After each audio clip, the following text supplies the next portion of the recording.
आज हम लोग सीखेंगे हाउस वायरिंग के कोर्स के बारे में। देखिए, हाउस वायरिंग का कोर्स का ये फर्स्ट डे है, यानी पहला दिन है। तो किस प्रकार से इस वीडियो में हम लोग आज के दिन सीखेंगे कि किस प्रकार से न्यूट्रल और फेस क्या होता है, किस प्रकार से हम किसी बोर्ड की वायरिंग करते हैं, किस प्रकार से हम उसमें switch, socket, indicator, fuse, volt meter, ampere meter, LCB, MCB, इन सारे इलेक्ट्रिक पार्टों को हम किस प्रकार से कनेक्शन करते हैं और कौन सा पार्ट क्या कार्य करता है और किस प्रकार से हम उसको जोड़ते हैं, कितने कितने पावर का कहां पे हमें कौन सा लगाना चाहिए, उन सब के बारे में पूरा डिटेल में समझेंगे। तो चलिए स्टार्ट करते हैं। सबसे पहले किसी भी वायरिंग, कोई भी बोर्ड की वायरिंग करने के लिए जानते हैं हम 3 नियम की जरूरत पड़ती है। यानी वायरिंग के मुख्य रूप से 3 नियम होते हैं और अगर वो 3 नियम हम समझ लिए तो किसी भी बोर्ड को बना सकते हैं, चाहे वो बोर्ड छोटा हो, चाहे वो बड़ा हो, चाहे वो कितना बड़ा हो, हमें उस बात से मतलब नहीं है, मतलब है उसके नियम से। देखिए, वायरिंग करने के लिए हम अगर रट करके वायरिंग करेंगे कि हाँ 3 स्विच के साथ या 1 सॉकेट के साथ हमारे बोर्ड की वायरिंग कैसी होनी चाहिए, तो उस हिसाब से हमें वायरिंग नहीं करनी है। हमें वायरिंग करनी है पूरा फाइनल कि अगर हमारे पास स्विच चाहे 1000 स्विच हो, चाहे लाखों सॉकेट हो, हमें उस बात से मतलब नहीं है। हम अगर अपने नियम से चलेंगे तो चाहे कितना भी बड़ा बोर्ड होगा या छोटा बोर्ड होगा, उस बोर्ड का कनेक्शन बढ़िया तरीके से हो पाएगा। तो चलिए सबसे पहले हम स्टार्ट करते हैं और जानते हैं। देखिए, जैसे हमारा कोई भी उपकरण है, जैसे मान लीजिए, देखिए जैसे हमारा एक बल्ब है, कोई बल्ब है, ये बल्ब जब हमारा होता है ना, जानते हैं ना, होल्डर और बल्ब, तो बल्ब के अंदर ऐसे ये स्प्रिंग लगी होती है। जैसे मान लीजिए 100 वाट का बल्ब है, तो बल्ब के अंदर स्प्रिंग लगी होती है और ये जो स्प्रिंग होती है ना, ये टंगस्टन धातु की बनी होती है 100 वाट वाले बल्ब के अंदर। तो ये मान लीजिए कि यहां से 2 पॉइंट यहां आता है, यही वाला पॉइंट यहां से आता है और जब ये होल्डर में लग जाता है, यहां पे होल्डर, तो 2 तार इससे बाहर निकलते हैं। टोटल 2 वायर इससे बाहर निकलते हैं, जिसमें एक वायर में न्यूट्रल और एक वायर में फेस चाहिए। देखिए, पूरे बोर्ड की वायरिंग या कोई भी वायरिंग जब हम वायरिंग करेंगे ना, तो उसमें हमेशा 2 तारों की बात करेंगे, एक न्यूट्रल और दूसरा फेस, यानी एक न्यूट्रल और दूसरा फेस।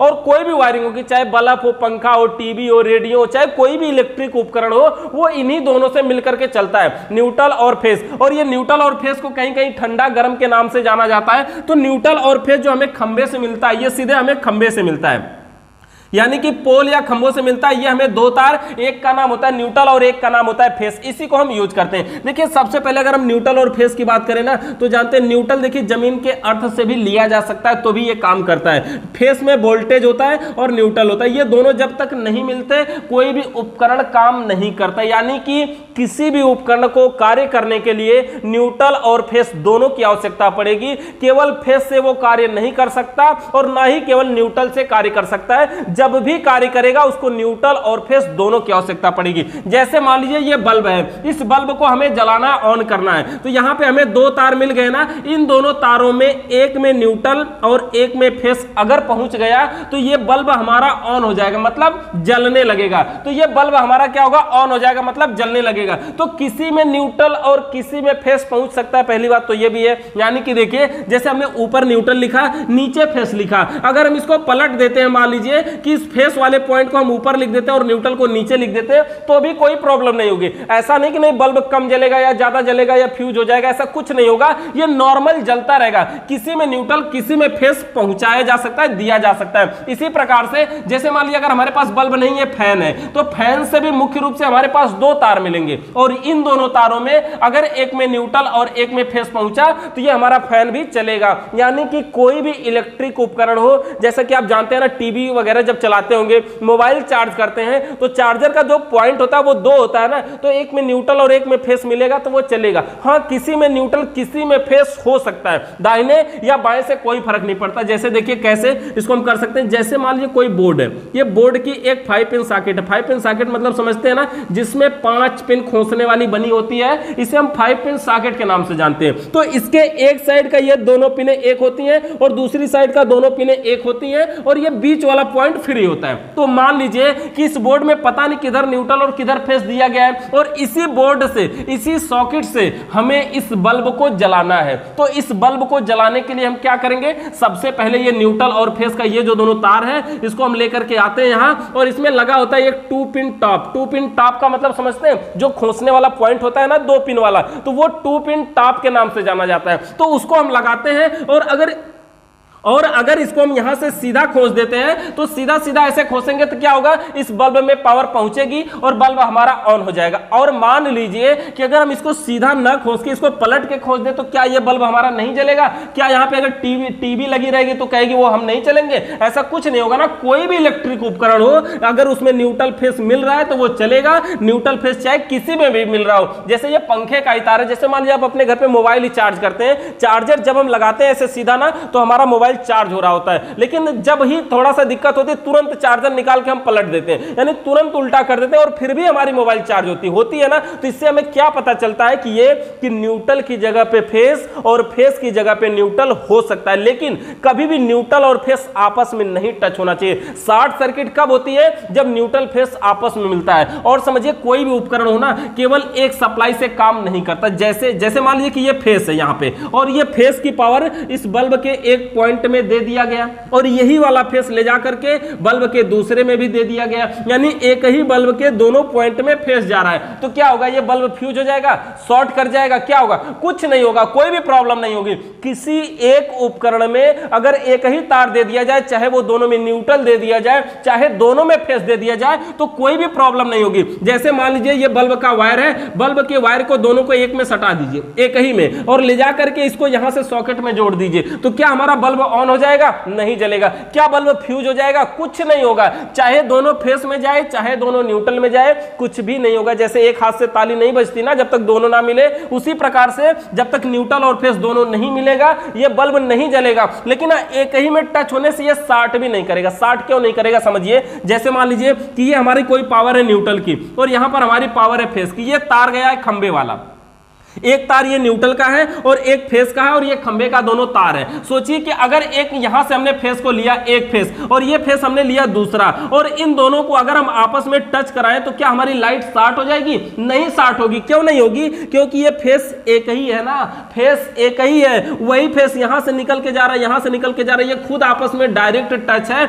आपके टच करवाने से क्या फर्क पड़ने वाला है? इसको कोई मतलब नहीं मिलेगा, इसलिए यहां पे ये शॉर्ट सर्किट नहीं होगा। और उसी प्रकार से अगर न्यूट्रल से एक तार यहां से ले लीजिए और न्यूट्रल से ही एक तार यहां लीजिए, दोनों को टच कराइए, क्या होगा? कुछ नहीं होगा, कोई भी शॉर्ट सर्किट नहीं होगी। यानी कि किसी भी उपकरण में अगर एक ही खंबे से फेस 1, जानते फेस शॉर्ट कब होता है? फेस जब फेस 1 और फेस 2 की बात होती है तब हमारे बोर्ड में शॉर्ट सर्किट होती है। जैसे कि मान लीजिए यहां फेस 1 है, ये मान लीजिए कि फेस 2 है, ये वाला फेस 1 है, ये वाला फेस 2 है, इधर है न्यूट्रल। अब देखिए शॉर्ट कैसे होगा। जैसे ये फेस 1 है ना, यहां से आया, फेस 2 है यहां से आया, ये दोनों आपस में मिलेंगे तो शॉर्ट होगा कि नहीं होगा? ये दोनों आपस में मिलेंगे तो शॉर्ट हो जाएगा। क्यों? क्योंकि ये फेस एक ही नहीं है, ये फेस अलग अलग है। समझिए एक तार अपने आप में शॉर्ट नहीं हो सकता। मतलब ये है कि जैसे ये तार यहां से निकल के गया, नॉर्मल सा फिर से समझिए इसको, ये तार यहां से निकल के गया, अब इसमें से ये है फेस 1 मान लीजिए, और फेस 1 यहां से एक तार लिया, ये और आगे गया, ये यहां से एक तार और लेकर के आया, इन दोनों को सटा रहा है तो शॉर्ट कर जाएगा। ये क्यों शॉर्ट करेगा? एक अकेला आदमी अपने आप से मार कैसे कर लेगा? झगड़ा कर लेगा? नहीं करेगा। तो जानते हैं झगड़ा क्या होता है? जब ये न्यूट्रल और फेस आपस में मिलेंगे तब शॉर्ट होगा, या तो फेस 1 और फेस 2 आपस में मिलेंगे तब शॉर्ट होगा। जैसे देखिए ये न्यूट्रल है ना, ये हमारा न्यूट्रल गया हुआ है, ये हमारा फेस 1 है, ये हमारा फेस 2 है, यहां से हम 3 तार लेके जा रहे हैं। अब ये न्यूट्रल के तार को, एक तार को नीचे ले आए और दूसरे को नीचे ले आए, इन दोनों को अगर हम आपस में टच करा दे तो क्या होगा? शॉर्ट होगा कि नहीं होगा? हो जाएगा ना। कंफर्म है कि एक न्यूट्रल और एक फेस अगर आपस में मिलेंगे तो ये दोनों शॉर्ट कर जाएंगे, स्पार्क कर जाएंगे। लेकिन यही दोनों अगर कहीं अच्छे उपकरण में मिलते हैं, जैसे मान लीजिए ये कोई बल्ब लगा हुआ है, ये बल्ब में लगा हुआ है, तो बल्ब के एक में एक गया, दूसरे के दूसरे में गया, तो यहां पे ये दोनों शॉर्ट होते हैं? शॉर्ट नहीं होते हैं। यहां पे उजाला जलता है, रोशनी होती है, उजाला जलता है, बल्ब जलता है, यहां पे फायदा मिलता है। लेकिन शॉर्ट तो ये दोनों अंदर हो ही रहे होते हैं, शॉर्ट ये दोनों अंदर हो रहे होते हैं, लेकिन यहां पे बल्ब जलता है, इससे हमें फायदा मिलता है। तो यहां पे समझिए कि ये दोनों एक निश्चित जगह पे जाके मिल रहे हैं। समझिए जैसे बल्ब में पावर दिया गया, न्यूट्रल और फेस दोनों गया, तो ये बल्ब हमारा जला। लेकिन ये दोनों समझिए ना, न्यूट्रल और फेस एक दूसरे के ये बहुत बड़े दुश्मन है। न्यूट्रल और फेस ये दोनों एक दूसरे के बहुत बड़े दुश्मन है। ये दोनों जहां भी आपस में मिलेंगे शॉर्ट करेंगे, जहां कहीं भी आपस में मिलेंगे शॉर्ट कर जाएंगे। यानी एक तार से यहां से लेके आए, दूसरा यहां से लेके आए, अगर इन दोनों को आपस में रास्ते में मिल गए ना तो ये शॉर्ट कर जाएंगे। लेकिन यही दोनों अगर एक निश्चित जगह पे जाकर के मिलेंगे, किसी उपकरण में में जाकर के मिलते हैं तो वहां पे उजाला करते हैं, वहां पे अच्छा काम करते हैं। जैसे दो आदमी है ना, मान लीजिए गांव में, तो दोनों एक दूसरे के दुश्मन हैं, ये दोनों रास्ते में जहां भी मिलेंगे, जरा भी मिलेंगे, तुरंत मार कर देंगे। लेकिन अगर यही दोनों जब कहीं पुलिस स्टेशन वगैरह कहीं स्पेशल जगह पे जाते हैं ना, तो वहां जाके समझौता की बात करते हैं, यानी नॉर्मल बात करते हैं। उसी तरह से ये बल्ब है ना, बीच में अगर कहीं मिला तो ये शॉर्ट हो जाएगा। लेकिन यही बल्ब अगर कहीं अच्छे उपकरण में जाकर के मिलता है, किसी उपकरण में जाके मिलेगा, तो वहां पे उजाला करेगा, वहां पे पंखा रहेगा तो चलेगा, वहां पे टीवी रहेगी तो चलेगी, यानी वहां पे अच्छा काम करेगा। तो यहां पर देखिए न्यूट्रल और फेस, शॉर्ट सर्किट कब होती है समझ में आ गया होगा कि शॉर्ट सर्किट न्यूट्रल और फेस जब आपस में मिलेंगे तब होगा, या तो फिर फेस फेस शॉर्ट तब होता है जब फेस 1 और फेस 2 होता है। एक ही फेस अपने आप में कभी भी शॉर्ट नहीं होता, या कोई भी उपकरण में अगर दो तार देना, एक में न्यूट्रल और एक में फेस, और गलती से आप दोनों में फेस या दोनों में न्यूट्रल दे रहे हैं तो कोई भी प्रॉब्लम नहीं होगी। जैसे घर का तार बाहर टांगने के लिए लेके जा रहे हैं खंबे पे एक को ऊपर लगाना, एक को नीचे लगाना है, गलती से आपने दोनों को किसी एक ही पर लगा दिया तो क्या होगा? शॉर्ट हो जाएगा? कुछ नहीं होगा, क्योंकि वो जो भी है एक ही, अगर फेस है तो एक ही है, न्यूट्रल है तो एक ही है, इसलिए वो कभी भी शॉर्ट सर्किट नहीं होगा। तो ये हमारे नॉर्मल बोर्ड में देखिए शॉर्ट सर्किट कैसे होता है। अगर हम बोर्ड बनाना सीखने की बात करें तो हम नॉर्मल बोर्ड बनाने के लिए सीखते हैं। चलिए इसको मिटा देते हैं और इसको बोर्ड बनाना सीखते हैं। जैसे कि मान लीजिए कोई भी बोर्ड हो, चाहे छोटा हो चाहे बड़ा हो, वायरिंग के मुख्य रूप से हमारे 3 नियम होते हैं। जैसे देखिए वायरिंग के मुख्य रूप से 3 नियम होते हैं, और सबसे पहला नियम ये होता है, सबसे पहले हम बात करते हैं बोर्ड के अंदर स्विच यहां पे लगाते हैं। स्विच का मतलब क्या होता है? बटन। देखिए स्विच का मतलब होता है बटन, और यहां पे जो हम स्विच यूज करने जा रहे हैं ये स्विच होगी हमारी वन वे स्विच, यानी इसमें तार जोड़ने के लिए जो पॉइंट होंगे वो 2 पॉइंट तार जोड़ने के लिए होते हैं, एक होता है ऊपर और एक होता है नीचे। और ये स्विच का कार्य क्या होता है ये समझ लीजिए कि स्विच को जब हम प्रेस करते हैं ना, ऐसे नीचे की साइड में दबाते हैं ना, इसमें ऊपर की साइड में ये ऐसे पत्ती होती है जो नीचे आकर के टच हो जाती है, और जब यही स्विच हम बंद करते हैं तो यही पॉइंट छोड़ देता है। मतलब समझिए जैसे देखिए एक बल्ब है, ये एक बल्ब है, ये बल्ब से 2 तार निकले हैं, एक में न्यूट्रल और एक में फेस अगर दे दिया जाए तो बल्ब जलेगा ना, बल्ब जला कंफर्म है। अब ये स्विच लगी हुई है, मान लीजिए इसी स्विच से मान लीजिए हमें इस बल्ब को ऑन ऑफ करना है, यानी कि ये स्विच से हम चाहते हैं ये बल्ब बंद हो और चालू हो। तो मान लीजिए ये न्यूट्रल और फेस हमने बल्ब को डायरेक्ट दिया तो बल्ब जलेगा, इसी तार को अगर बीच से तोड़ दिया तो बल्ब जलेगा? अब नहीं ना जलेगा। अगर इस तार को दोबारा हम फिर से जोड़ देते हैं तो बल्ब जलेगा, और फिर से तोड़ते हैं तो बल्ब नहीं जलेगा। कंफर्म है? यानी कि ये दोनों तार अगर हम हाथ में पकड़ लें और दोनों को टच कराएं तो बल्ब जलेगा, टच नहीं कराएं तो नहीं जलेगा। इन्हीं दोनों तारों को जब हम स्विच के एक को एक में जोड़ देते हैं, दूसरे को दूसरे में जोड़ देते हैं, और जब हम स्विच को ऑन करते हैं, प्रेस करते हैं, नीचे की साइड में दबाते हैं तो ये ऊपर वाला पॉइंट नीचे से टच हो जाता है, और जब नीचे से टच होता है तो ये जो सप्लाई है ये यहां से घूम करके बल्ब तक पहुंचती है और बल्ब हमारा ऑन हो जाता है। इसी प्रकार से कोई भी उपकरण हो वो हमारा कार्य करता है। तो स्विच का मतलब क्या हो गया कि जब हम स्विच को ऑन करेंगे, प्रेस करेंगे, नीचे की साइड में दबाएंगे तो ये ऊपर वाला पॉइंट नीचे से टच हो जाएगा, और जब टच हो जाएगा तो हमारा ये सप्लाई एक पॉइंट से दूसरे पॉइंट पे आउट करने लगेगा, और आगे जो उपकरण होगा वो कार्य करने लगेगा। तो स्विच का मतलब बस इतना ही है कि एक पॉइंट से इन कराना और दूसरे से आउट कराना होता है, और जब हम स्विच को ऑन करते हैं तो दोनों पॉइंट आपस में टच हो जाते हैं, और जब बंद करते हैं तो ये दोनों पॉइंट अलग अलग हो जाते हैं। तो इस प्रकार से ये हमारी स्विच कार्य करती है। और देखिए यहाँ पे जो हम बोर्ड में अभी स्विच लगाने वाले हैं ये 1 वे स्विच रहेगी हमारी, यानी तार जोड़ने के लिए इसमें 2 ही पॉइंट रहेंगे। यहाँ पर देखिए ये हो गई हमारी स्विच, एक स्विच लगा दिया हमने, इसी बोर्ड में हम दूसरी स्विच लगा देते हैं। स्विचों की संख्या कोई बात नहीं, हम यहाँ पे 50 स्विच लगा ले कोई फर्क नहीं पड़ता, लेकिन यहाँ पर चलिए हम 3 स्विच लगा लेते हैं। एक बोर्ड बना रहे हैं, इसमें 3 स्विच मतलब बटन, 3 बटन लगा लिए। अब इसके आगे हम लगा देते हैं एक 5 पिन सॉकेट, यानी कि 5 पिन वाली सॉकेट। ये वाली हमारी हो गई सॉकेट। ये कौन सी सॉकेट है? ये 5 पिन सॉकेट। ये 5 पिन सॉकेट में जानते हैं ना कि एक साइड में 2 पिन होती है, एक साइड में 2 पिन होती है, और एक पिन ये बीच में होती है। अब जो ये एक साइड की 2 पिन होती है ये दोनों अंदर से एक ही होती है, और एक साइड की 2 पिनें होती है ये दोनों अंदर से एक ही होती है। और ये जो बीच वाला होता है ना, इसको अभी हम फ्री छोड़ेंगे, आगे इसका कनेक्शन भी समझेंगे कि इसमें भी तार जोड़ा जाता है, लेकिन अभी इसको हम फ्री के रूप में समझेंगे कि मान लीजिए इसमें कोई कनेक्शन नहीं दिया जाता, वैसे इसमें अर्थ का कनेक्शन दिया जाता है। अब देखिए यहां पे ये हो गया हमारा नॉर्मल सा सॉकेट हो गई। इसके अलावा इस बोर्ड में हम कुछ और लगा लेते हैं। मान लीजिए यहां पे हमने बल्ब लगा लिया। अब बल्ब से जानते हैं ना कि 2 तार निकलेगा, न्यूट्रल फेस पहुंचेगा तो जलेगा। इसके अलावा यहां पे हम एक फैन लगा लेते हैं, यानी एक पंखा भी लगा लेते हैं। पंखे से भी हमारे 2 तार निकलेगा, उसको भी न्यूट्रल फेस मिलेगा तो वो चलेगा। और खंबे से भी हमें 2 तार मिलेगा, एक होगा न्यूट्रल और एक होगा फेस। अब इसी न्यूट्रल और फेस के आधार पे चलिए हम पूरी वायरिंग आपको कंप्लीट करके दिखाते हैं। वायरिंग के 3 नियम होते हैं। किसी भी बोर्ड की वायरिंग करने के लिए सिर्फ हम 3 नियम पे आधारित होते हैं। वायरिंग का नियम नंबर 1 क्या होता है कि सर्वप्रथम न्यूट्रल के वायर को, यानी कि सबसे पहले न्यूट्रल के तार को सभी उपकरणों के एक एक पॉइंट में डायरेक्ट जोड़ देंगे। अगर आप नोट करना चाहें तो इसे नोट कर सकते हैं कि सर्वप्रथम न्यूट्रल के वायर को सभी उपकरणों के एक एक पॉइंट में डायरेक्ट जोड़ देंगे। मतलब समझिए, सबसे पहले ये जो न्यूट्रल का तार है ना, इसको सभी उपकरणों के, उपकरण का मतलब समझिए, जैसे ये बल्ब है ना, ये उपकरण है, ये फैन है ना, ये उपकरण है, ये 5 पिन सॉकेट है ना, ये उपकरण है, ये जो स्विच है ना, ये उपकरण नहीं है। यानी ऐसे इलेक्ट्रिक पार्ट जिससे हमें डायरेक्टली कुछ लाभ मिलता हो उसे उपकरण कहते हैं। जैसे हम स्विच को ऑन करेंगे बल्ब जलेगा, इसका मतलब ये उजाला जो है वो हमें बल्ब देगा, स्विच नहीं देगा। स्विच को ऑन करेंगे पंखा चलेगा, इसका मतलब वो हमें जो हवा देगा वो पंखा देगा, स्विच नहीं देगा। यानी कि उपकरण का मतलब जिससे हमें डायरेक्टली कुछ लाभ मिले। या फिर हम ऐसे भी बोल सकते हैं कि जिसको कार्य करने के लिए न्यूट्रल फेस दोनों की आवश्यकता होती है उसे उपकरण कहते हैं। या फिर हम ऐसे भी बोल सकते हैं यहां तक अभी तक के वायरिंग में कि स्विचों को छोड़कर, यानी बटन को छोड़कर जो कुछ बचा सब उपकरण है।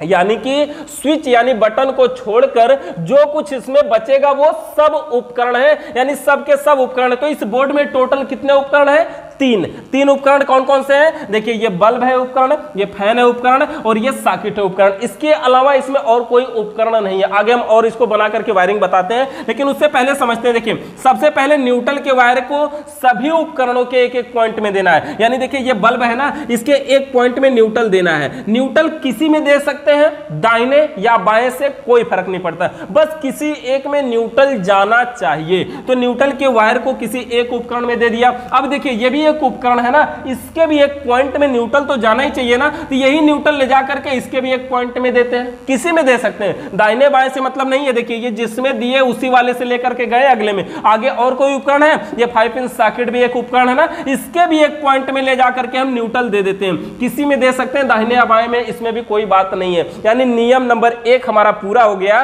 कि सर्वप्रथम न्यूट्रल के वायर को, यानी ये जो न्यूट्रल का तार है, इसको सभी उपकरणों के, यानी सबके एक एक पॉइंट में, यानी एक एक पॉइंट में डायरेक्ट जोड़ देंगे। तो एक नियम हमारा पूरा हो गया। देखिए, इस बोर्ड में टोटल 3 उपकरण है और तीनों उपकरणों के एक एक पॉइंट में न्यूट्रल को हमने डायरेक्ट जोड़ दिया। अब देखिए, जैसे मान लिया आगे और भी कोई उपकरण होता है तो उसको हम अभी आगे बताते हैं। उससे पहले देखिए, नियम नंबर 2 हमारा, नियम नंबर 2 ये होता है कि अब फेस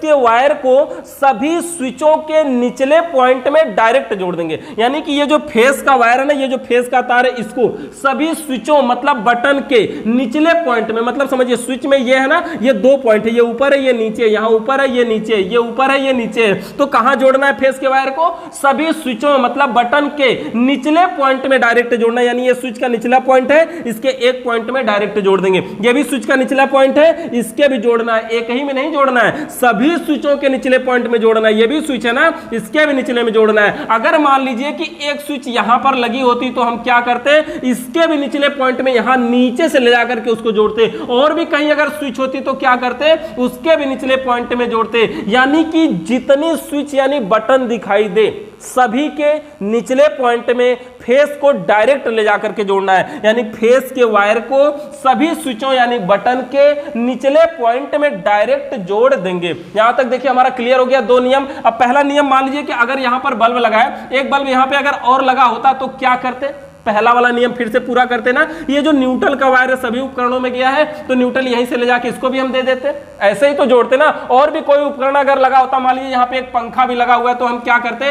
इसके भी एक पॉइंट में ये न्यूट्रल का वायर चाहिए ना चाहिए। तो इसी प्रकार से जितने उपकरण दिखाई दे उसमें न्यूट्रल ले जाकर के पहुंचाना है, और जितनी स्विच दिखाई दे उसके निचले पॉइंट में फेस ले जाकर के पहुंचाना है। मतलब न्यूट्रल के वायर को सभी उपकरणों के एक एक पॉइंट में डायरेक्ट जोड़ देंगे और फेस के वायर को सभी स्विचों यानी बटन के निचले पॉइंट में डायरेक्ट जोड़ देंगे। यहां तक देखिए 2 नियम हमारा पूरा हो गया। और 2 नियम कंप्लीट होने के बाद वायरिंग में देखेंगे कि कोई भी ऐसा उपकरण नहीं है जिसमें न्यूट्रल और फेस दोनों जुड़ा हो। जिसमें न्यूट्रल है उसमें फेस नहीं है, और जिसमें फेस है उसमें न्यूट्रल नहीं है, और ऐसा भी कोई नहीं है जिसमें कोई ना हो। जहां पे न्यूट्रल गया है वहां पे फेस नहीं गया है, और जहां पे फेस पहुंचा है वहां पे न्यूट्रल नहीं पहुंचा है। अब देखिए नियम नंबर 3, नियम नंबर 3 हमारा यह होता है कि अब स्विचों का बचा हुआ एक एक पॉइंट और उपकरण के बचे हुए एक एक पॉइंट में डायरेक्ट जोड़ देंगे। यानी कि अब स्विचों का बचा हुआ, यानी ये जो स्विच है ना, इसका ये पॉइंट बचा हुआ है, एक एक पॉइंट है ना, अभी ऊपर का पॉइंट सभी का खाली है ना, तो स्विचों का बचा हुआ एक एक पॉइंट और उपकरण के बचे हुए एक एक पॉइंट, यानी उपकरणों में भी अभी एक एक पॉइंट खाली है, यानी कि ये उपकरणों में भी एक एक पॉइंट अभी खाली है ना, तो स्विच का बचा हुआ एक पॉइंट और उपकरण का बचा हुआ एक पॉइंट को आपस में मिला देना है। एक स्विच को एक उपकरण से मिला देना है, किसी भी स्विच को किसी भी उपकरण से मिला सकते हैं। जिस स्विच को जिस उपकरण से मिलाएंगे उसी स्विच से वो काम करेगा, बस यही डिफरेंस होगा। जैसे मान लीजिए स्विच खाली है, ये उपकरण खाली, इसको हम यहां से जोड़ देते हैं। हाँ, फिर क्या होगा, पहली स्विच को ऑन करेंगे तो हमारा बल्ब जलेगा। यानी कि किसी भी स्विच को किसी भी उपकरण से मिला सकते हैं। बस ध्यान ये देना है कि कभी भी स्विच को स्विच से नहीं मिला सकते, ऐसा नहीं करना है। यानी स्विच को स्विच से नहीं मिला सकते और ना ही उपकरण को उपकरण से मिला सकते हैं। जैसे ये उपकरण खाली है, ये उपकरण खाली है, इन दोनों को भी नहीं मिलाना है। जब भी मिलाना है एक स्विच और एक उपकरण होना चाहिए। जैसे मान लीजिए कि नॉर्मल है, ये 2 अलग अलग चीजें है ना, स्विच अलग है और उपकरण अलग है। जैसे मान लीजिए इसमें ये ढेर सारे कोई गांव है और हाँ किसी स्विच को किसी उपकरण से मिला सकते हैं। तो जैसे ढेर सारा गांव है, मान लीजिए यहाँ पे ये सारे गर्ल रहती हैं, लड़कियां रहती हैं और इधर ढेर सारे लड़के रहते हैं। अब मान लीजिए इन सबकी शादी करवानी है, तो इधर वाले में शादी करवानी जाएगी ना। ये मान लीजिए कि ये बॉय है और ये गर्ल है यानी लड़कियां, तो इधर वाले की इधर में करवाया जाएगा ना। ऐसा तो नहीं कि इसी का इसी में करवा देंगे और या फिर इसका इसमें करवा देंगे। जब भी करेंगे ये दोनों विपरीत होना चाहिए ना, अलग अलग होना चाहिए ना। तो वैसे कभी भी स्विच को स्विच में नहीं जोड़ सकते, लेकिन हाँ किसी का किसी से कर सकते हैं, कोई बात नहीं। इसका यहां करिए, इससे करिए, इससे करिए, किसी से भी करिए, कोई फर्क नहीं पड़ता। लेकिन हाँ स्विच का स्विच में नहीं करना है, यानी इसी का इसी में नहीं करना है। जब भी करेंगे एक स्विच और एक उपकरण होना चाहिए, दोनों अलग अलग होना चाहिए, दोनों एक नहीं होना चाहिए। तो देखिए जैसे ये स्विच खाली है, ये उपकरण खाली, इसको हम यहां से जोड़ देते हैं। देखिए स्विच को यहां, ये उपकरण है, ये स्विच है, इससे हमने यहां जोड़ दिया। ये स्विच खाली दिख रही है, इसको चलिए पंखा खाली दिख रहा है, ये उपकरण खाली है, इसको हम जोड़ देते हैं। अब क्या होगा, इस स्विच को ऑन करेंगे तो ये फैन चलेगा। ये स्विच खाली है, ये उपकरण खाली है, इसको हम यहां जोड़ देते हैं 5 पिन सॉकेट में। ये स्विच खाली है, ये बल्ब खाली है, इसको हम यहां जोड़ देते हैं। ये स्विच खाली है, ये खाली है, यहां जोड़ देते हैं। यानी कि स्विचों का बचा हुआ एक एक पॉइंट और उपकरण के बचे हुए एक एक पॉइंट में डायरेक्ट जोड़ देंगे। तो आप इसको चाहे तो यहां से नोट कर सकते हैं, इसको बना सकते हैं। इसी हिसाब से और भी वायरिंग कर सकते हैं, जैसे और अलग अलग स्विच लगा के, सॉकेट लगा के, बड़ा या छोटा करके आप इस तरह से वायरिंग कर सकते हैं और किसी भी बोर्ड की वायरिंग कर सकते हैं। इसमें देखिए अभी तक हमने फ्यूज, इंडिकेटर ये सब नहीं लगाया, अभी हमने बेसिक बताया। चलिए अब इसमें हम फ्यूज लगाते हैं, इंडिकेटर लगाते हैं और देखते हैं कैसे कैसे हमारे सारे उपकरण काम करते हैं। तो देखिए एक छोटा सा बोर्ड तो आप इस प्रकार से बना सकते हैं। अगर हम आगे उपकरणों की बात करें तो देखिए जैसे हमारा कोई बोर्ड है, बोर्ड के अंदर अब हमें लगाना है इंडिकेटर। इंडिकेटर का मतलब समझते हैं, ये जो रेड कलर की लाइट जलती है ना, उसमें ये होता है इंडिकेटर। इंडिकेटर जो रेड कलर की लाइट जलती है, थोड़ी सी बड़ा बनाते हैं फिर आपको समझाते हैं। पहले इंडिकेटर क्लियर करते हैं। इंडिकेटर में तार जोड़ने के लिए 2 ही पॉइंट होते हैं। जैसे सब में तार जोड़ने के लिए 2 पॉइंट होते हैं ना, वैसे इंडिकेटर में भी तार जोड़ने के लिए 2 पॉइंट होते हैं। इंडिकेटर क्या होता है, इंडिकेट करना मतलब संकेत करना। मतलब इसको बोर्ड में क्यों लगाया जाता है, इसको उजाला के लिए तो लगाया नहीं जाता है। इससे हमें सिर्फ इतना पता चलता है कि लाइट है कि नहीं है, यानी संकेत करने के लिए। इंडिकेटर के अंदर एक छोटा सा बल्ब होता है, ये रेड कलर का जो बल्ब जलता है ना, एक छोटा सा बल्ब होता है और इस बल्ब का नाम होता है नियोन बल्ब। कौन सा बल्ब होता है, नियोन बल्ब। यानी इंडिकेटर के अंदर जो रेड कलर में बल्ब जलता है वो नियोन बल्ब होता है और इसका जो कनेक्शन होता है ये है न्यूट्रल और फेस। मान लीजिए तो एक में न्यूट्रल डायरेक्ट रहेगा और एक में फेस डायरेक्ट रहेगा, यानी कि इसको न्यूट्रल और फेस दोनों डायरेक्ट दिया जाता है। अब समझिए कि एक तो इतना छोटा सा बल्ब है, दूसरा इतना छोटा सा बल्ब होने के बाद सीधे न्यूट्रल फेस से जल रहा है, डायरेक्ट न्यूट्रल फेस से जल रहा है, और फिर भी फ्यूज नहीं होता है ये बल्ब। और मजे की बात तो ये है कि ये बल्ब 24 घंटे लगातार जलता है। कभी भी किसी भी बोर्ड में ये नहीं देखे होंगे कि इंडिकेटर को बंद करने के लिए कोई स्विच लगाया हो कि स्विच बंद कर देंगे तो इंडिकेटर बंद हो जाएगा, ऐसा बिल्कुल भी नहीं है। तो यहां पर देखिए इंडिकेटर का कनेक्शन अंदर क्या होता है कि एक तार ये जो न्यूट्रल की सप्लाई जा रही है ये तो इंडिकेटर तक डायरेक्ट आ गया, और ये जो दूसरा पॉइंट है ना, और यहां से ये डायरेक्ट नहीं होता, इसके बीच में एक पार्ट लगा होता है जिसका नाम होता है रेजिस्टेंस। यहां पर बीच में लगा होता है जिसका नाम होता है रेजिस्टेंस। रेजिस्टेंस का मतलब होता है अवरोधक यानी प्रतिरोध, यानी कि विद्युत के बहाव के मार्ग में रुकावट उत्पन्न करना। यानी कि लाइट तेजी से जा रही होती है तो ये उसको कंट्रोल करके आगे भेजता है, तब जाकर के इंडिकेटर वाली लाइट यानी नियॉन बल्ब तक पावर पहुंचती है, इसलिए ये बल्ब फ्यूज नहीं होता है। जैसे ये न्यूट्रल की सप्लाई तो डायरेक्ट इसको मिल गई, फेज की सप्लाई यहां से डायरेक्ट मिली, लेकिन जब लाइट यहां से जा रही थी तो बीच में मिला रेजिस्टेंस उसको घुमा घुमा के उसको कंट्रोल कर लिया, उसकी पावर को कम कर दिया, और फिर यहां से निकल करके गया बल्ब तक, और बल्ब तब जाकर के जलता है तो पावर को कंट्रोल कर लेता है। नहीं तो इतना छोटा सा बल्ब में अगर डायरेक्ट सप्लाई दे दिया जाए ना तो ये इंडिकेटर वाला बल्ब तुरंत फ्यूज हो जाएगा, तुरंत फ्यूज हो जाएगा। लेकिन इसी को फ्यूज होने से बचाने के लिए इसमें क्या लगा होता है, रेजिस्टेंस। रेजिस्टेंस का मतलब अवरोधक, मतलब विद्युत के बहाव के मार्ग में रुकावट उत्पन्न करना रेजिस्टेंस कहलाता है। तो इस प्रकार से होता है हमारा इंडिकेटर, और इंडिकेटर का जो कनेक्शन होता है वो डायरेक्ट न्यूट्रल और फेज सबसे पहले इंडिकेटर में दिया जाता है। यानी कि समझिए कोई अगर हम छोटा सा बोर्ड बना करके आपको दिखाएं, तो जैसे मान लीजिए केवल अगर इंडिकेटर लगा है बोर्ड में और उस बोर्ड में फ्यूज नहीं लगा है, तो हम उसका कनेक्शन कैसे कर सकते हैं। जैसे ये बोर्ड है और इस बोर्ड में ये इंडिकेटर लगा हुआ है, एक हो गया इंडिकेटर। इंडिकेटर के अलावा इस बोर्ड में हम लगा देते हैं, चलिए एक स्विच, और ये दूसरी स्विच पे लगा देते हैं, एक सॉकेट लगा देते हैं, और एक सॉकेट के बाद हम एक बल्ब भी लगा देते हैं इसमें, और ये बोर्ड हमारा कंप्लीट हो गया। ये न्यूट्रल है, ये फेस, इसके साथ हमें वायरिंग करनी है। तो सबसे पहले हम क्या करेंगे, न्यूट्रल और फेस दोनों वायरों को सीधा सीधा इंडिकेटर के दोनों पॉइंट में जोड़ देंगे। यानी कि देखिए इसमें नीचे ऊपर नहीं होता है कि नहीं न्यूट्रल ऊपर जोड़ना है फेस नीचे जोड़ना है, ऐसा कुछ नहीं होता है। किसी में बस एक में न्यूट्रल और एक में फेस पहुंचना चाहिए। अगर वो पहुंच रहा है तो ये कार्य करेगा बढ़िया तरीके से। तो देखिए यहां पे हमने सबसे पहले दे दिया, इंडिकेटर में पावर पहुंच गया। अब हम क्या करेंगे, न्यूट्रल का वायर तो इंडिकेटर तक पहुंच गया। अब इसके बाद देखिए ये न्यूट्रल के वायर को, जो हमारे वायरिंग का नियम है, नियम नंबर 1 क्या है कि सर्वप्रथम न्यूट्रल के वायर को सभी उपकरणों के एक एक पॉइंट में डायरेक्ट जोड़ देंगे। तो यहाँ पे ये बल्ब उपकरण है ना, तो इसके एक पॉइंट में लेके जाएंगे। ये 5 पिन सॉकेट उपकरण है ना, तो इसके एक पॉइंट में लेके जाएंगे, जोड़ देंगे। अब उसके बाद ये फेस के वायर को कहां जोड़ते हैं, नियम नंबर हमारा 2 क्या है कि फेस के वायर को सभी स्विचों यानी बटन के निचले पॉइंट में जोड़ देंगे। और नियम नंबर 3 हमारा क्या है कि अब स्विचों का बचा हुआ एक एक पॉइंट है, यानी ये जो स्विच का बचा हुआ, देखिए 2 ही स्विच है ना इसमें, तो स्विचों का बचा हुआ एक एक पॉइंट और उपकरण के बचे हुए एक एक पॉइंट में डायरेक्ट जोड़ देंगे।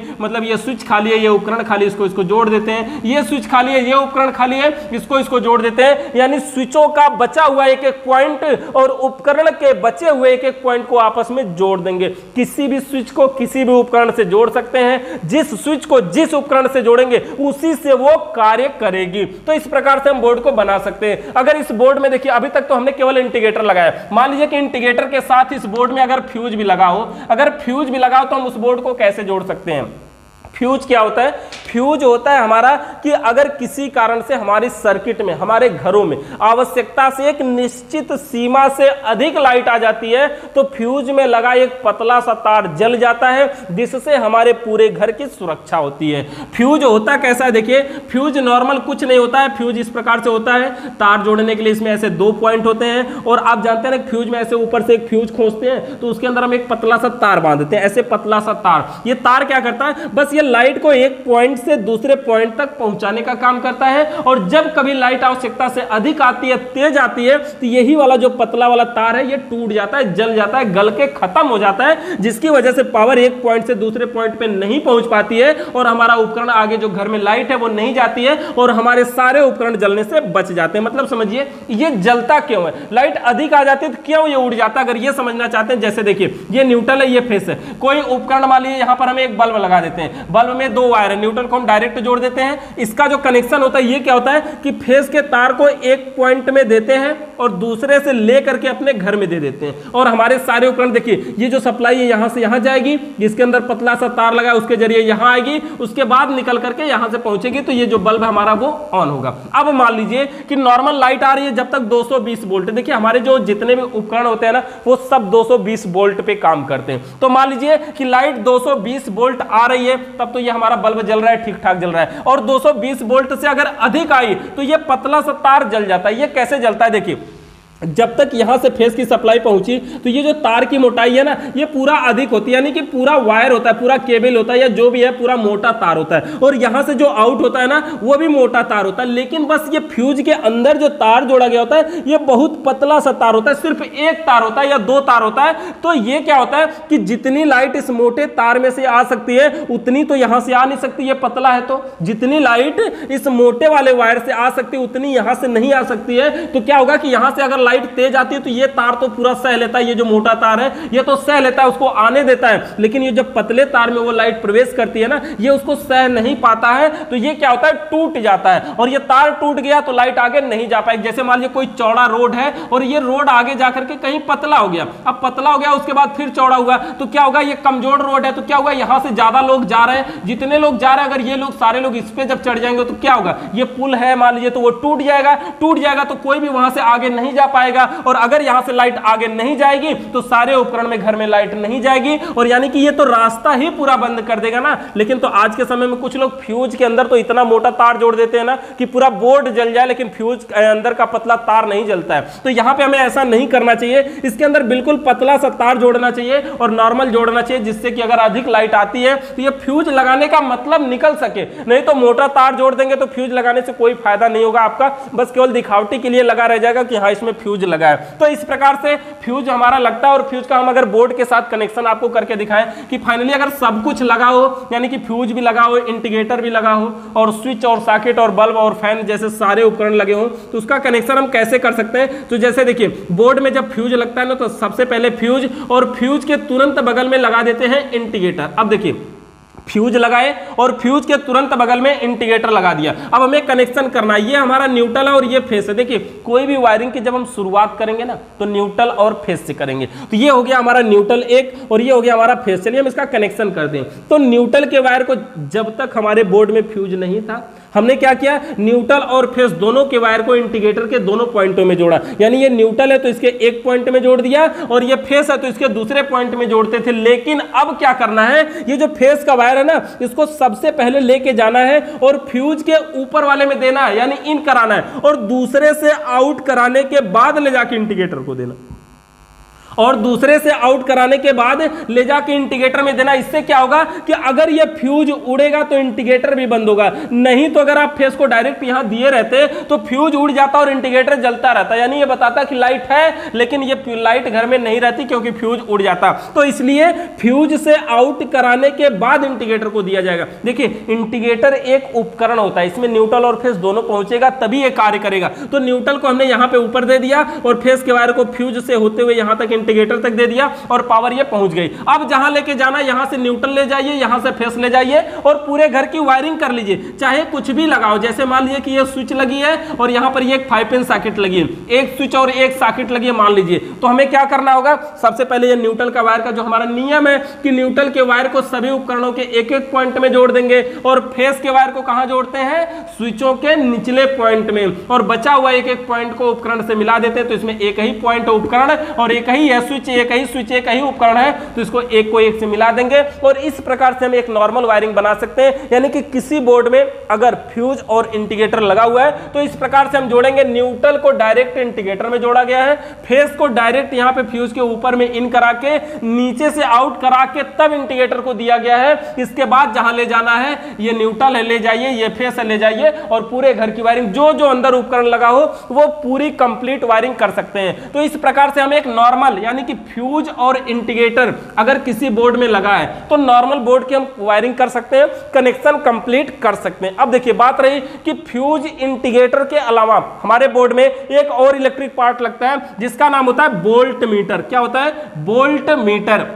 ये वोल्ट मीटर क्या होता है? वोल्ट मीटर में तार जोड़ने के लिए 2 पॉइंट होते हैं और ये देखने में घड़ी के आकार का होता है, जो कि आप लोगों ने देखा होगा स्टेपलाइजर में लगा होता है, और ये बताता है कि कमरे में कितनी वोल्ट लाइट आ रही है। जैसे 200 वोल्ट आ रही है, 250 वोल्ट आ रही है, 220 वोल्ट आ रही है, 180 वोल्ट आ रही है, कितनी वोल्ट लाइट आ रही है हमारा वोल्ट मीटर बताता है। तो इसमें तार जोड़ने के लिए पॉइंटों की बात करें ना, तो इसमें 2 पॉइंट होते हैं। हाँ, एक में न्यूट्रल, एक में फेज दिया जाएगा और ये वोल्टेज बताता है। कैसे? देखिए इसके अंदर क्या लिखा होता है, ऐसे लिखा होता है 0, 50, 100, 150, 200, 250, 300, ऐसे करके इसमें लिखा होता है। कुछ वोल्ट मीटर 300 तक के वोल्ट बताते हैं, कुछ वोल्ट मीटर 500 तक भी बताते हैं। जो 500 तक बताते हैं वो 2 फेज के होते हैं, और जो 300 तक बताते हैं वो सिंगल फेज का होता है। तो क्योंकि सिंगल फेज में 220 वोल्ट लाइट आती है ना, इसीलिए ये 300 वोल्ट तक बताने के लिए। और वोल्ट मीटर में ऐसे कोने में लिखा भी होता है वी, वी का मतलब होता है वोल्ट, और इसमें तार जोड़ने के लिए 2 पॉइंट है। अगर हम इसके वायरिंग की बात करें तो न्यूट्रल और फेज, अगर हम केवल वोल्ट मीटर लगा रहे हैं तो एक में न्यूट्रल और एक में फेज अगर पहुंचा देंगे तो ये वोल्ट मीटर बताने लगेगा कि कमरे में कितनी वोल्ट लाइट आ रही है। यानी इसमें सुई होती है, वो सुई ऊपर चढ़ेगी और बताएगी कि हाँ कमरे में कितनी वोल्ट लाइट आ रही है। यानी कि इसका जो कनेक्शन है ये बिल्कुल जैसे बोर्ड में हम इंडिकेटर लगा रहे थे ना, अभी इंडिकेटर, यानी इंडिकेटर हम कैसे लगा रहे थे, एक में न्यूट्रल और एक में फेज डायरेक्ट दे रहे हैं, तो इंडिकेटर संकेत करता है कि लाइट है कि नहीं है, लेकिन ये वोल्ट मीटर बताएगा कि लाइट अगर है तो कितनी है। ये हमारे दोनों में डिफरेंस, यानी इंडिकेटर बताता है कि लाइट है कि नहीं है और वोल्ट मीटर बताता है कि लाइट अगर है तो कितनी है। ये हो गया हमारा वोल्ट मीटर। इसके बाद एक और हमारा पार्ट होता है जिसका नाम होता है एम्पियर मीटर। एक और होता है जिसका नाम होता है एम्पियर मीटर। देखने में वैसे ये भी इसी की तरह होता है। अब के समय में वोल्ट मीटर और एम्पियर मीटर तो डिजिटल भी आ रहे हैं। डिजिटल का मतलब नंबर में शो कर रहे हैं, और उसमें भी तार जोड़ने के लिए 2 ही पॉइंट होंगे, न्यूट्रल और फेज पहुंचेगा तो वो बताएगा कि कितनी वोल्ट लाइट आ रही है। तो दूसरा हमारा होता है एम्पियर मीटर। यह भी देखने में वोल्ट मीटर के जैसा ही होता है, और इसमें भी तार जोड़ने के लिए 2 ही पॉइंट होते हैं। इसमें लिखा होता है ऐसे ए, और यहां पे नंबर में लिखा होता है 0, 5, 10, 15, 20, 25, इस प्रकार से इसमें भी लिखा होता है, और ये सुई भी चलती है। ये जो हमने 5, 10, 15, 20, 25 लिखा ना, कुछ एम्पियर मीटरों पे 4, 8, 12, 16, 20 भी हो सकता है, कुछ एम्पियर मीटर पे 10, 20, 30, 40, 50 भी हो सकता है। यानी जितने एम्पियर का वो एम्पियर मीटर लेंगे उस हिसाब से वो बताएगा। तो देखिए मात्रक क्या यहाँ पे 5, 10, 15, 20, 25 मान लीजिए है, तो इसमें जो तार जोड़ने के लिए पॉइंट है वो 2 है, तो सभी में 2 रहेंगे, चाहे वो कुछ भी लिखा रहे। तार जोड़ने के लिए जो पॉइंटों की बात है वो 2 ही रहेगा, लेकिन इसका जो कनेक्शन है ना, देखिए इसका कनेक्शन तो इंडिकेटर की तरह है वोल्ट मीटर का। अच्छा, एम्पियर मीटर कार्य क्या करता है वो समझिए। एम्पियर मीटर का कार्य होता है, ये बताता है कि कितना लोड खर्च हो रहा है, कितनी लाइट इस समय खर्च हो रही है, यानी कितना लोड पड़ रहा है। जैसे वोल्ट मीटर बताएगा, सबसे पहले इंडिकेटर बताएगा कि लाइट है कि नहीं है, वोल्ट मीटर बताएगा अगर है तो कितनी है, और एम्पियर मीटर बताएगा अगर उतनी लाइट है तो कितनी खर्च हो रही है, यानी लोड को बताता है। जैसे मान लीजिए क्या होता है ना, एम्पियर मीटर आप देखे होंगे चक्की वगैरह वाले जो होते हैं ना, आटा चक्की या धान कूटने वाले, वो लोग इसका यूज ज्यादा करते हैं। कैसे? तो वो लोगों को क्या होता है ना, जैसे मान लीजिए कोई धान कूटने वाली मशीन है, देखते होंगे कि धान जब कूटते हैं तो वहां पे 2 उंगली ऐसे फंसा के रखे रहेंगे और अपने मीटर की तरफ देखते रहते हैं, जो हमारा एम्पियर मीटर होता है उसकी तरफ देखते रहते हैं। तो अगर एम्पियर मीटर का लोड बढ़ता है, ये नंबर बढ़ता है, तो इसका मतलब ये होता है कि धान ज्यादा जा रहा है, और धान ज्यादा जा रहा है तो यानी कि मोटर पे लोड बढ़ रहा है, और लोड बढ़ रहा है तो एम्पियर मीटर बढ़ के बताएगा। और जैसे वो क्या करते हैं कि जब एम्पियर मीटर बढ़ता है तो धान को कुछ समय के लिए रोक लेते हैं, और जब रोक लेते हैं तो फिर धान नहीं जाता है, मोटर धीरे धीरे फ्री हो जाता है, और जब फ्री हो जाता है तो फिर से नॉर्मल वो क्या होता है, एम्पियर मीटर डाउन आता है, नीचे आता है, तो फिर से यहां से ये छोड़ना शुरू करते हैं। यानी कि एम्पियर मीटर प्रेजेंट टाइम को, यानी वर्तमान समय के लोड को बताता है कि आप इस समय कितना लोड दे रहे हैं। जैसे गाड़ी की स्पीड होती है ना कि अभी इस समय 60 पे चल रहा है, ब्रेकर आया 20 पे आ गए, तो ये जो स्पीड है ना वर्तमान समय की, उसी हिसाब से ये एम्पियर मीटर भी बताता है कि आप इस समय कितनी लाइट खर्च कर रहे हैं। और एम्पियर मीटर का जो कनेक्शन होता है ना, जैसे वोल्ट मीटर का कनेक्शन है कि न्यूट्रल फेज दोनों जाएगा, लेकिन एम्पियर मीटर का कनेक्शन क्या है, फेज के वायर को एक पॉइंट में देना है और दूसरे से ले लेना है। जैसे ये देखिए न्यूट्रल है और यहां से फेज हमने एक में दिया और दूसरे से ले लिया। अब यहां पे कोई उपकरण अगर चलाना हो, मान लीजिए ये कोई बल्ब है, इसको जलाना है, तो यहां से हम ऐसे जलाएंगे तो ये जलेगा। न्यूट्रल को हमने डायरेक्ट बल्ब में दिया, फेज के वायर को, क्योंकि ना ये एम्पियर मीटर का ना न्यूट्रल और पॉइंट फेज, ये जो दोनों पॉइंट होते हैं ये अंदर से डायरेक्ट होते हैं, इससे हो करके लाइट आगे जाती है। तो ये एम्पियर मीटर बता पाता है कि हाँ ये लाइट जा रही है, और कितनी जा रही है ये बताता है कि हाँ इतना लोड पड़ रहा है। अब समझिए कि एम्पियर मीटर जो है ना, जितनी लाइट इससे हो करके निकल के आगे जाएगी उतनी को ही ये बता पाएगा। हाँ, उससे पहले अगर कोई यूज कर ले तो ये नहीं बता पाएगा। जैसे मान लीजिए कि अगर यहाँ पे कोई बल्ब लगा दिया और बल्ब के एक तार को यहाँ एक में जोड़ दिया और दूसरे को दूसरे में जोड़ दिया, अब ये जो बल्ब जलेगा इस बल्ब के लोड को एम्पियर मीटर नहीं बताएगा। क्यों नहीं बताएगा? क्योंकि जितनी लाइट यहां से निकल के जाएगी उसी को बता पाएगा, उससे पहले आप क्या कर रहे हैं उसको ये नहीं बता पाएगा। अगर ये उससे पहले को बताता तो क्या होता, पूरे गांव में जितनी लाइट खर्च हो रही है, पूरे खंबे पे जितनी लाइट का, पावर हाउस पे जितनी लाइट खर्च हो रही है, सबको ये बताता। लेकिन उससे पहले को ये नहीं बता सकता, उसके बाद को बताता है। जैसे मान लीजिए कि कोई लोकेशन है, यहां से एक जगह है, कोई स्पेशल जगह है मान लीजिए कोई, और यहां एक दूसरी जगह, यहां तीसरी, यहां मान लीजिए कोई आदमी यहां से चल के इधर जा रहे हैं एक जगह से, जैसे ए है, ये बी है और ये सी है। कोई आदमी यहां से ए बी से होते हुए सी तक पहुंच रहे हैं, तो मान लीजिए आप बी पे किसी को खड़ा कर दिए कि भाई आज जितने लोग यहां से होकर के जाएंगे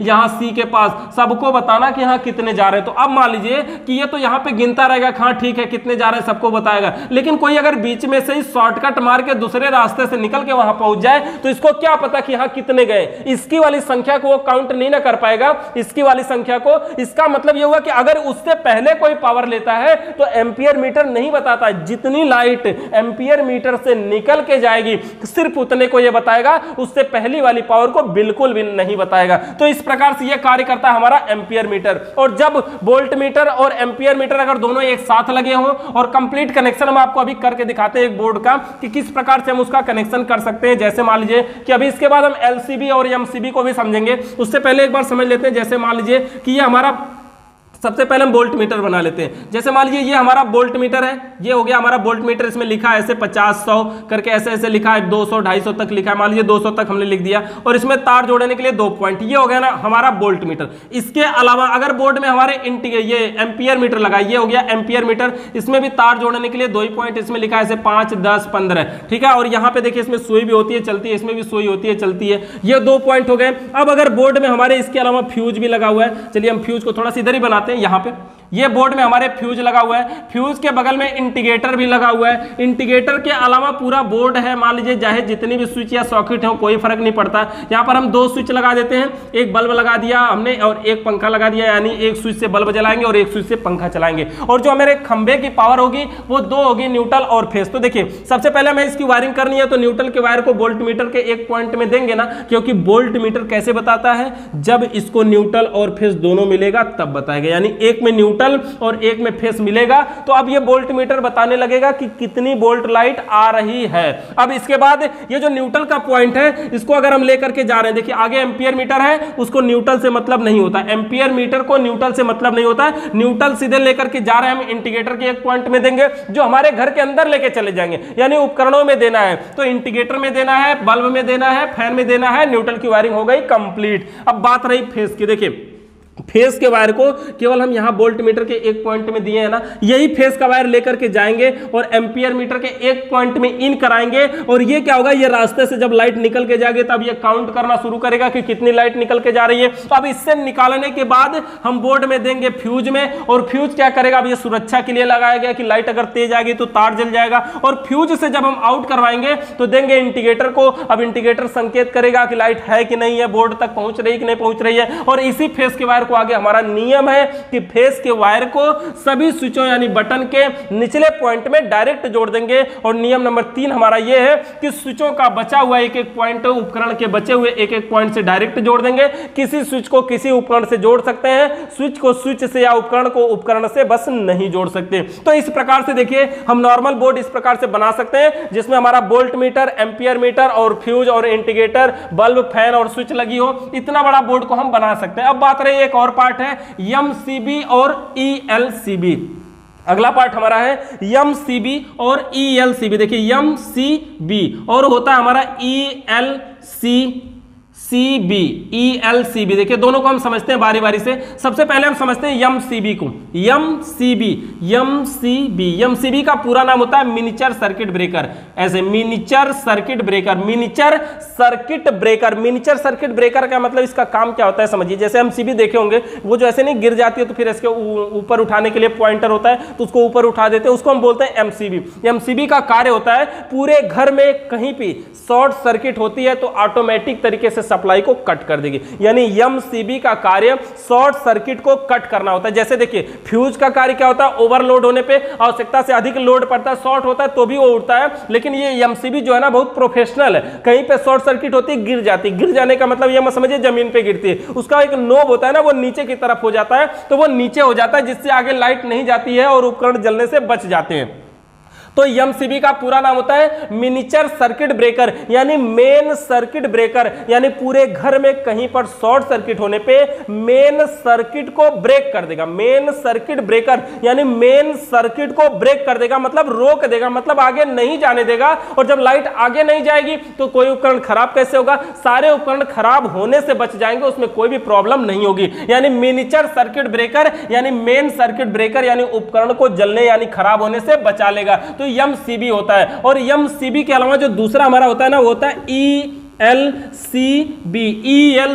ELCB क्या होता है, ELCB का पूरा नाम होता है, ई से होता है अर्थ, एल से होता है लीकेज, एल से होता है लीकेज और सी से होता है सर्किट, सभी में होता है, सी से होता है सर्किट और बी से होता है ब्रेकर। ब्रेकर यानी कि अर्थ लीकेज सर्किट ब्रेकर, यानी कि अर्थ के लीक होने पे सर्किट को ब्रेक कर देता है। मतलब समझ गए होंगे ना कि अर्थ के लीक होने पे सर्किट को ब्रेक कर देना, मतलब समझिए अर्थ के लीक होने पे सर्किट को ब्रेक करने का मतलब यह हुआ कि ELCB का कार्य होता है अगर किसी व्यक्ति को पूरे घर में कहीं पर हीटर प्रेस या कोई भी उपकरण यूज करते समय किसी व्यक्ति को अगर करंट पकड़ता है, लाइट मारती है, तो ये ऑटोमेटिक तरीके से सप्लाई को कट कर देता है। यानी कि अर्थ के लीक होने पे सर्किट को ब्रेक करता है। मतलब समझिए कि जब किसी व्यक्ति को करंट मारता है ना तो इसको कैसे पता चल जाता है कि हाँ किसी को करंट मार रहा है, कोई फोन करके इसको बताता है, इसको पता ऐसे चलता है ना कि इसका नाम ही है ELCB।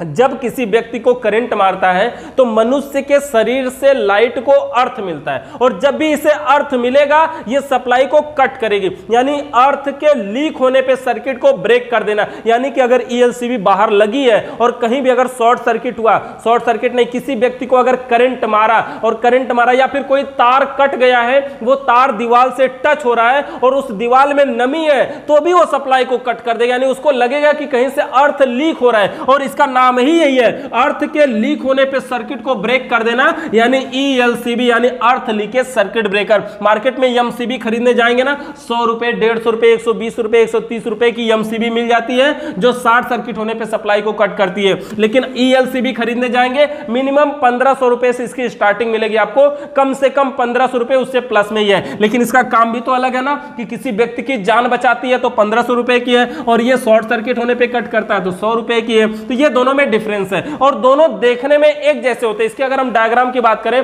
चित्र की बात करें, तो दोनों देखने में लगभग एक ही जैसे होते हैं। और सबसे बड़ी बात यह है कि कनेक्शन भी दोनों का एक ही जैसे होता है। देखिए जैसे एमसीबी है मान लीजिए, ऐसे ये हमारे पास यहाँ पे दो लगा देते हैं, दो एमसीबी लगाने के बाद ये दोनों को एक बॉक्स में कर दिया जाता है, तो देखने में लगता है कि ये दोनों एक ही है, दोनों एक में सटी हुई है लेकिन अलग अलग होती है। तार जोड़ने के लिए 2 पॉइंट इसमें होते हैं, मतलब 1 पॉइंट ऊपर 1 पॉइंट नीचे होता है, तो ये दो है तो 4 पॉइंट हो गए। और इसमें ऐसे ये पॉइंटर होता है बीच में, जो इसको हम ऐसे ऊपर उठाते हैं और ये नीचे उठता है। ऊपर उठाने पे ये ऑन पोजीशन पे होता है, नीचे गिराने पे बंद हो जाता है। इसका कनेक्शन क्या होता है, ये न्यूट्रल और फेस है, एक पॉइंट में एक इन करवाए और दूसरे में दूसरा, और नीचे से दोनों को आउट करवा लिए। अब मान लीजिए चाहे ये एमसीबी है या चाहे इसी को मान लीजिए ये ELCB है, यानी दोनों का कनेक्शन एक ही जैसा होगा, एमसीबी और ELCB का। और यहाँ नीचे से आउट करा करके पूरे घर में लेके जाइए और घर की वायरिंग करिए। जैसे मान लीजिए यहाँ पे न्यूट्रल पावर मिलेगी, यहाँ पे फेस मिलेगी, आगे बोर्ड की वायरिंग आप जानते ही हैं, उसी हिसाब से बोर्ड को बनाना शुरू करेंगे। तो एमसीबी का कार्य क्या होता है, शॉर्ट सर्किट होने पे सप्लाई को कट करना। और ELCB का कार्य क्या होता है, किसी व्यक्ति को अगर करंट मारता है तो यह ऑटोमेटिक तरीके से सप्लाई को कट कर देता है, जिससे आगे जाने वाली लाइट कट जाती है और कोई भी उपकरण खराब हो या किसी व्यक्ति की मृत्यु होने से वो बच जाता है। तो इस प्रकार से हम विद्युत वायरिंग के फर्स्ट डे को कंप्लीट करते हैं। किसी भी प्रकार का आपका सवाल या सुझाव रह गया तो कमेंट करिए या व्हाट्सएप पे मैसेज करिए। वीडियो देखने के लिए बहुत बहुत धन्यवाद।